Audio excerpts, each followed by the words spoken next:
A security threat was eliminated.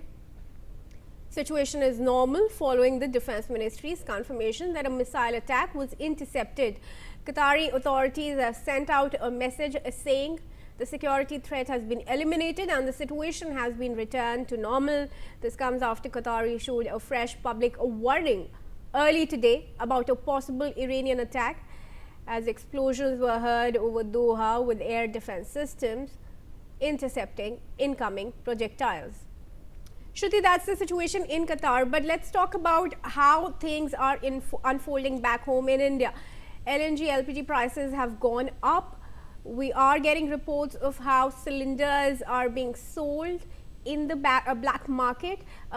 Merchants are having to buy gas cylinders at twofold or threefold the prices, while the Indian government says that it is prepared for any consequence.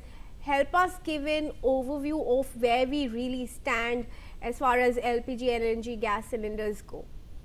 Okay, so one is that in January we had signed up with America for supply of LNG. So we have it, although we have, I think, 60% of our LNG supplies coming from the Middle East. We had started to diversify even before the theater of war was prepared in the Middle East in the month of February. So in January, that particular consequence was coming towards us. I think the first shipment should have started somewhere in Feb. We've also had contracts with Australia and Canada, I believe, for this particular energy arrangements. 40% of India's LPG is produced internally, domestically.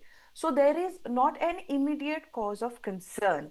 The fact that we've had to elongate the waiting period is because of this very same incident that you've talked about, that people hoard and they sell in black markets.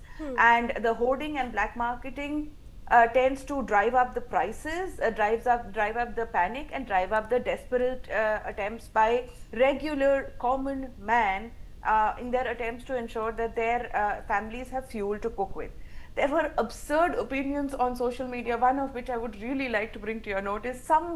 Somebody with a doctor appellate in front of their name turned around and said this particular crisis is driven because before 2014 there was not as much as dependence on LPG cylinders in rural households, and Modi's drive in ensuring that women have safe fuel for cooking has ensured this particular crisis has arrived in the urban homes. That was an absurd opinion. Yeah. So right now, a lot of dissent is coming through frustration, through panic, and the fact that there are extended lines for LPGs, which it was confusing to me how suddenly so many people find themselves queuing up for an LPG cylinder when it is not a regular case and there is not a shortage of supply. So it just basically means people are scared, they want to shore up, or there are people who are willing to take advantage of the 2-4, 3-4 price available on the black market.